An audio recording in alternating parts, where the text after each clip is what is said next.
فجأة كده وبدون أي مقدمات، كابتن علي ماهر الراجل قاعد في المعسكر بتاعه لا بيه ولا عليه، جاله تليفون من أحد المسؤولين في النادي المصري: الحق يا كابتن علي، اتحاد الكوره بعت لنا خطاب او جواب رسمي بيفيد بامتناعه عن ارسال الكارنيهات الخاصه بتاعت احمد عيد واحمد ايمن منصور. الكلام ده بيحصل امتى؟ قبل المباراه ب 24 ساعه. طبعا الكلام ده يربك حسابات اي جهاز فني، سواء هو هيعتمد عليهم اساسيا في المباراه او هيكونوا موجودين معاه على دكه البدلاء. وبعدين انت فين كاتحاد كوره؟ انت جاي دلوقتي قبل الماتش ب 24 ساعه تقول لي اللعيبه عندهم تحقيق يوم الاربعاء وان انا مش هبعت لك الكارنيهات؟ امال انت كنت فين بقالك شهرين؟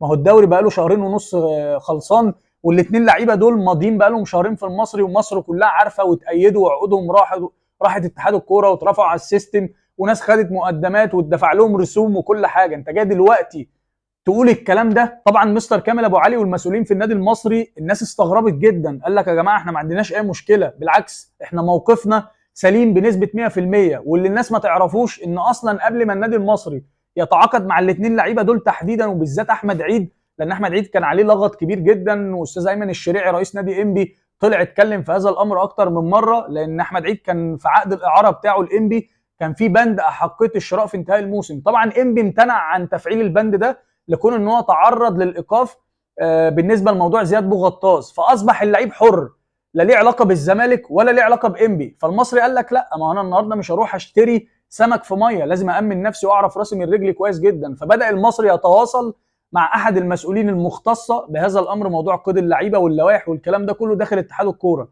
وبناء على الرد اللي جه من اتحاد الكوره ان الموقف سليم بنسبه 100% ومفيش حاجه تمنع ان النادي المصري يتعاقد مع اللعيبه ويأيد اللعيبه ويترفعوا على السيستم، فالنادي المصري بالتالي خد الخطوات الايجابيه، تعاقد مع اللعيبه وبعت العقود بتاعتهم اتحاد الكوره، اترفعوا على السيستم واتحطوا في القوائم الاساسيه بتاعه اتحاد الكوره والقوائم الاساسيه بتاعه الموسم الجديد بالنسبه للنادي المصري. لما احمد عيد خلاص مشي من انبي وانبي ما عرفش يفعل بند الشراء بتاعه، اصبح انبي ملوش صفه وملوش كنترول على اللاعب. نفس الكلام بالنسبه للزمالك. ليه بقى؟ لان الزمالك لما جه يأيد القائمه الاولى ما كانش فيها احمد عيد، رغم ان احمد عيد راح اعاره، يعني المفروض لما يرجع يبقى زيه زي محمود علاء، زيه زي يوسف اوباما، زيه زي الناس اللي راجعه من الاعارات، لكن اللعيب ده عقده انتهى، فاضطر الزمالك ان هو يجدد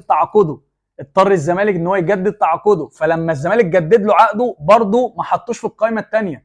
فبناء على هذا الامر المصري تدخل ولقى ان اللعيب لعيب حر. ليه؟ لان بمجرد ما جت القائمه الثانيه كان الزمالك اتوقف له القيد للمره الرابعه بسبب بقى اتشيمبونجو وسبورتنج لشبونه وكذا وكذا والحاجات اللي انتوا عارفينها دي. فمنين النهارده الزمالك بيقول انا عملت استعلام عن اللاعب، ومنين الزمالك النهارده بيطالب ان الاثنين لعيبه يتوقفوا ويمتنعوا عن المشاركه لمده 6 شهور، يا اما يبقى في مفاوضات ما بينه وما بين النادي المصري؟ كل الكلام ده عاري تماما من الصحه، ولو في مشكله فهي المشكله عند المسؤولين في اتحاد الكوره.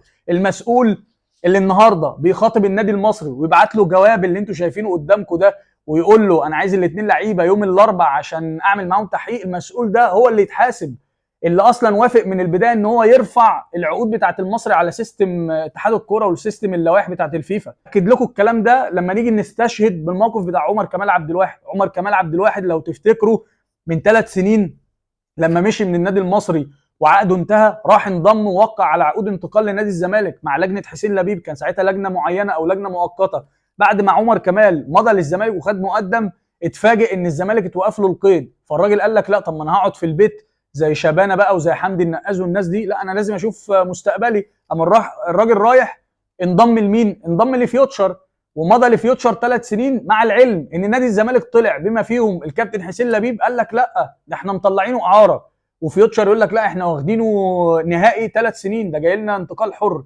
لما تيجي تبص على سيناريو عمر كمال عبد الواحد هو نفس السيناريو.